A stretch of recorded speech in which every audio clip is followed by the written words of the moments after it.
Shalom, selamat pagi, salam sejahtera untuk kita semua. Kita jumpa lagi dalam bacaan renungan pagi, menjadi putra dan putri Allah.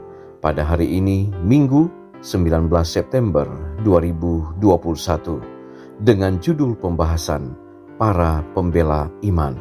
Sebelum kita lanjut, mari berdoa.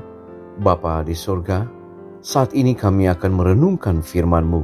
Roh Kudus-Mu menuntun kami dalam nama Yesus. Amin. Ayat tema kita diambil di dalam Yudas 3.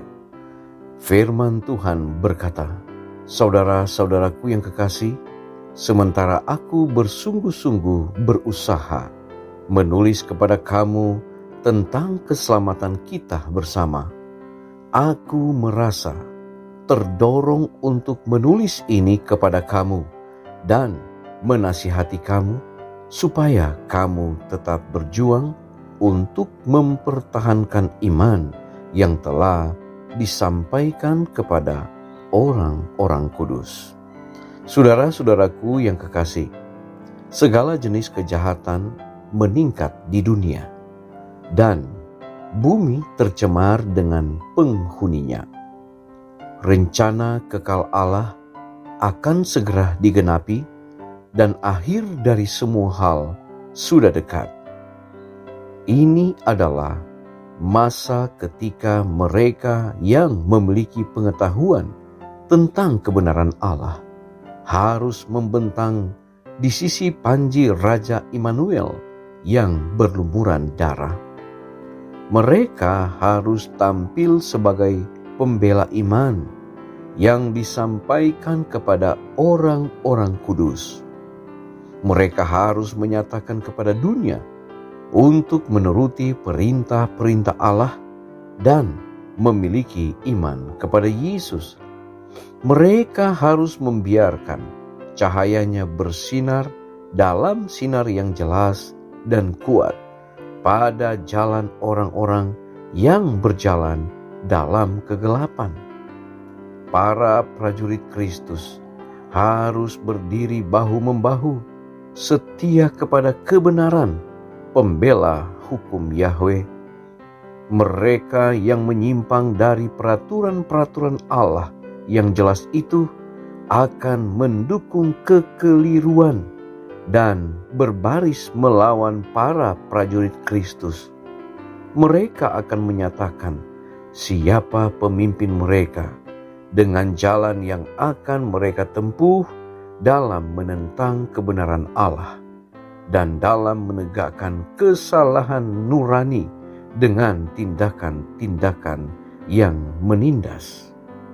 Sekarang saatnya mengambil sikap yang tegas di pihak kebenaran, dan sebagaimana Allah telah memberikan kepada setiap orang pengaruhnya, ia harus mengerahkannya untuk kemuliaan Allah dan untuk kebaikan rekan-rekannya.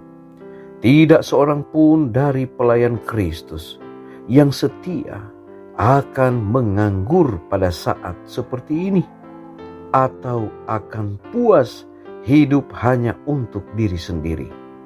Mereka yang berada dalam persekutuan dengan Kristus akan menyadari bahwa ada jiwa-jiwa di setiap pihak yang mungkin diuntungkan dengan bantuan, teladan, dan pengaruhnya. Saudara-saudaraku yang kekasih, mereka akan menyadari bahwa mereka dapat menjadi agen yang melaluinya Yesus akan bekerja untuk menyelamatkan mereka yang baginya Dia telah mati. Ini harus menjadi pengalaman semua orang yang mengaku percaya pekabaran 3 malaikat ketiga. Muda dan tua harus memiliki pengalaman yang kaya, menyenangkan, dan berlimpah dalam agama Kristus. Mari kita berdoa.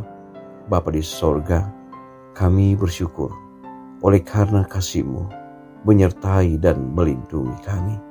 Kami boleh nikmati lagi hari yang baru pada saat ini.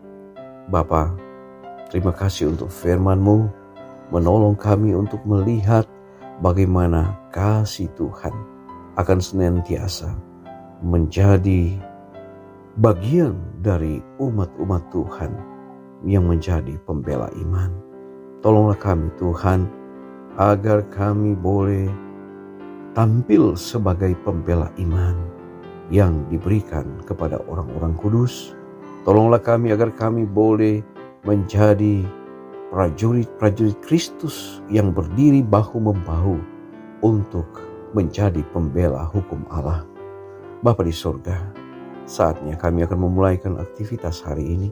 Kiranya kasih Tuhan akan melingkupi kami, berkati kami dalam setiap aktivitas, dalam setiap kegiatan yang kami lewati. Semuanya akan berjalan sesuai dengan tuntunan Tuhan.